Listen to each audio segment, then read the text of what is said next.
No fim de janeiro, aqui nesse programa, mostramos que Cuba caminhava para um colapso econômico.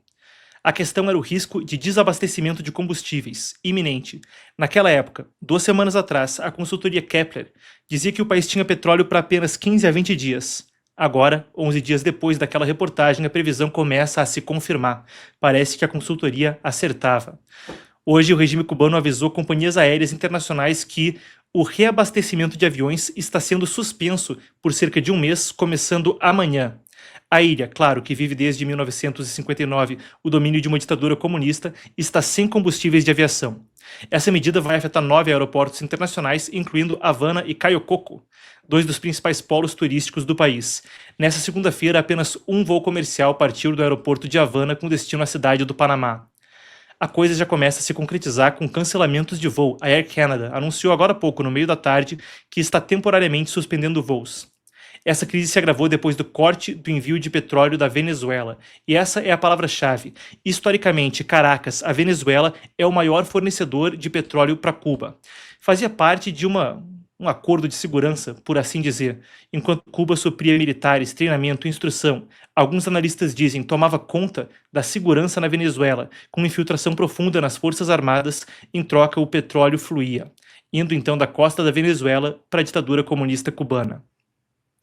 Agora, depois da pressão de Trump sobre Caracas, incluindo a remoção do ditador Nicolás Maduro, a coisa não está bem assim. Eu pedi que a nossa apuração resgatasse, e você acompanha aqui do meu lado, a fala de Trump, então, quando ele dizia, logo depois da captura de Maduro, que havia o corte do envio de petróleo da Venezuela para Cuba. A gente tem aqui a publicação do presidente americano de mais cedo nesse mês, onde ele fala que Cuba viveu por muitos anos com uma grande quantidade de petróleo e dinheiro da Venezuela e que Cuba provia, então, em troca, serviços de segurança para os últimos 2 ditadores venezuelanos. Ele se refere a Nicolás Maduro e, antes dele, a Hugo Chávez.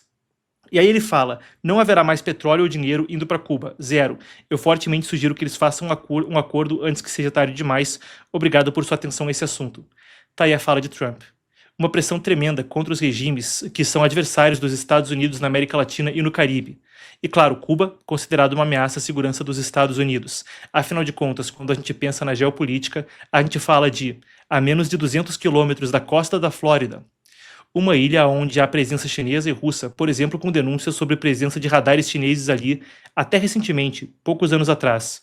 Historicamente, o exemplo está dado. Na crise dos mísseis de Cuba de 1962, havia uma situação onde a União Soviética colocava armas em posição de ataque na ilha. Trump afirmou novamente depois em um encontro em Iowa, onde dizia que o regime cubano estava muito perto de falir. Eu pedi que a nossa apuração trouxesse alguns dos dados para a gente entender antes de dar sequência ao segmento. Então, entre janeiro, deixa eu confirmar o mês. Isso mesmo, janeiro e novembro de 2025, a Venezuela enviou uma média de 27 mil barris de petróleo por dia para Cuba, de acordo com dados da própria estatal de petróleo da Venezuela, a PDVSA. Isso significa uma cobertura de cerca de 50% do déficit de petróleo de Cuba, um quarto da demanda total. Dados oficiais indicam que as sanções americanas, completando esse dado, retiraram quase 8 bilhões de dólares da economia cubana entre 24 e 25. A pressão é plena, e aí a gente joga a indústria do turismo junto disso, tá? O fim do reabastecimento pressiona ainda mais essa indústria que nunca se recuperou plenamente da Covid. Queda de 18% no número de visitantes no ano passado em comparação com 2024. E claro, uma fonte vital de que? Moeda estrangeira, um câmbio que é escasso. A rede espanhola Meliá Hotéis disse que fechou 3 dos seus 35 hotéis em Cuba e mudou os hóspedes afetados para outros hotéis para fazer um uso mais eficiente do suprimento de combustível, que se acaba nos aeroportos, também acaba nos hotéis. Enquanto isso, tem pressão sobre o México, que passou a ser o principal fornecedor de petróleo para Cuba, em tese, depois que a Venezuela caiu. Mas a pressão surtiu efeito, e só ficou em tese esse apoio. O último carregamento foi para Cuba no dia 9 de janeiro. O governo mexicano interrompeu as entregas. Enquanto isso, por outro lado, tem a questão do auxílio humanitário. Foram mais de 800 toneladas de ajuda humanitária, segundo o Ministério das Relações Exteriores do México, enviados, então, nos últimos dias. 2 navios da Marinha transportam alimentos, leite em pó, produtos de higiene. Enquanto isso, os próprios Estados Unidos também apoiam com auxílio humanitário. A gente tem aqui uma fala do chefe da missão americana em Cuba. Não tem um embaixador formal, mas ele é o encarregado de negócios. Vamos conferir, então, o que ele disse com auxílio humanitário que passa por uma instituição de caridade católica, não pelo regime cubano. Obviamente estamos en la embajada haciendo lo que ellos nos instruyen a hacer, que es llegar al pueblo, a darles esperanza, mostrar tangiblemente que la administración Trump les apoya. Por eso hemos hecho el esfuerzo de $3 millones en asistencia a través de la iglesia, a través de Caritas Cuba, que no es a través del régimen. Entonces es una dictadura. Entonces esto es lo que estamos insistiendo, que se liberen a los presos políticos, que haya derecho a expresarse libremente, que la prensa, que tus hermanos y hermanas periodistas en Cuba puedan ejercer su trabajo en vez de estar presionados, encarcelados, amenazados, que la gente pueda practicar su religión, como son derechos básicos humanos que se disfrutam alrededor de todo mundo. Por que em Cuba não? Bom, aí está então a fala dele. E a gente pensa em auxílio humanitário até num momento delicado. Olha só, se por um lado tem uma pressão que vem dos governos e do homem, por outro lado, uma pressão que parece vir da natureza.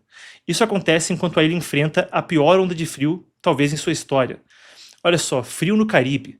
A chegada de uma massa de ar polar da América do Norte trouxe um inverno rigoroso, então, que derrubou as temperaturas para níveis raríssimos no país. Em algumas cidades, termômetros chegaram a marcar 0 graus, numa ilha do Caribe, imagina isso. Muitos cubanos, claro, não têm roupas adequadas para enfrentar esse tipo de frio intenso. Enquanto isso, claro, o governo cubano, aliados como Rússia e até mesmo o governo brasileiro, também acusaram a promoção de um sufocamento econômico. E claro, esse é um debate longo quanto ao bloqueio histórico que ele enfrenta. Mas existem várias ressalvas quanto a isso. Eu abordei isso anteriormente com o John Soares, do Centro por uma Cuba Livre, aqui no canal, e ele falava sobre as nuances da questão do bloqueio. A coisa não é bem assim. O bloqueio, por exemplo, não abarca medicamentos e alimentos. Enquanto isso, a gente tem que lembrar do impacto concreto que isso tem na vida da população. A gente está falando de apagões ao longo da ilha, a gente está falando a respeito de falta de energia que afeta não só a indústria do turismo, mas, claro, a energia é o motor de qualquer economia. E por aí a gente começa a entender o quebra-cabeça que vem à tona.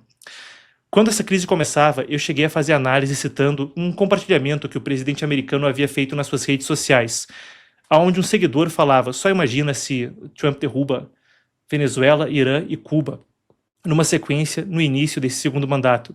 Seria uma mudança histórica. Bem, é uma opinião que pode ser comum na base de Trump, mas o fato de que o presidente americano compartilhou isso e de que a pressão está aí no Irã parece intensificar a especulação. Depois, uma matéria do Wall Street Journal, erra umas, acerta outras, disse que a administração teria planos de derrubar Cuba até o final do ano.